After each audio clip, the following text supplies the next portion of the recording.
Railway station का साया। यह कहानी वर्ष 2005 की है, जब मोहित, जो रेलवे में काम करता था, को एक छोटे से गांव के सुनसान रेलवे स्टेशन पर नाइट शिफ्ट दी गई थी।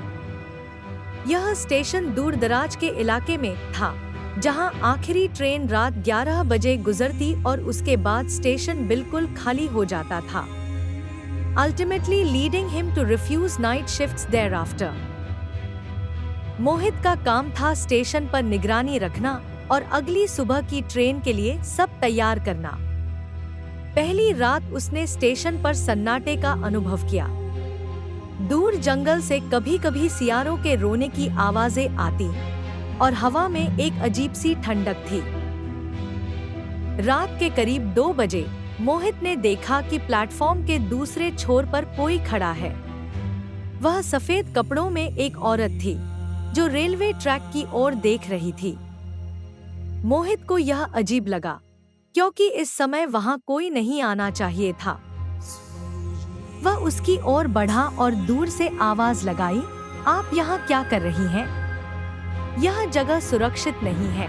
लेकिन औरत ने कोई जवाब नहीं दिया। जैसे ही मोहित उसके करीब पहुंचा, वह अचानक प्लेटफॉर्म से कूदकर रेलवे ट्रैक पर चली गई। मोहित का दिल तेजी से धड़कने लगा। उसने टॉर्च जलाकर ट्रैक पर देखा, लेकिन वहां कोई नहीं था। यह देख वह घबरा गया। उसे लगा शायद उसने गलत देखा होगा।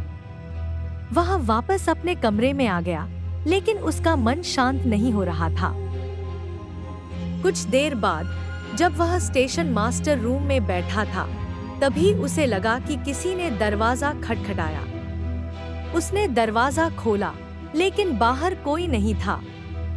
वह जैसे ही वापस मुड़ा, उसने देखा कि वही सफेद कपड़ों वाली औरत खिड़की के बाहर खड़ी उसे घूर रही थी। उसकी आंखें अजीब तरह से चमक रही थी। मोहित ने डर के मारे दरवाजा बंद कर लिया और अंदर बैठकर प्रार्थना करने लगा। पूरी रात वह सो नहीं पाया। सुबह होते ही उसने अपने सीनियर को इस घटना के बारे में बताया। तब सीनियर ने कहा, तुम्हें डरने की जरूरत नहीं है, यह हर नए गार्ड के साथ होता है। कहते हैं कि सालों पहले यहाँ एक औरत ने अपने बच्चे के साथ ट्रेन के आगे कूदकर आत्महत्या कर ली थी। तब से उसकी आत्मा इसी स्टेशन पर भटक रही है। उस दिन के बाद मोहित ने नाइट शिफ्ट में काम करने से मना कर दिया। लेकिन जो भी इस स्टेशन पर रात में तैनात होता है, वह उस औरत की कहानी जरूर सुनता है।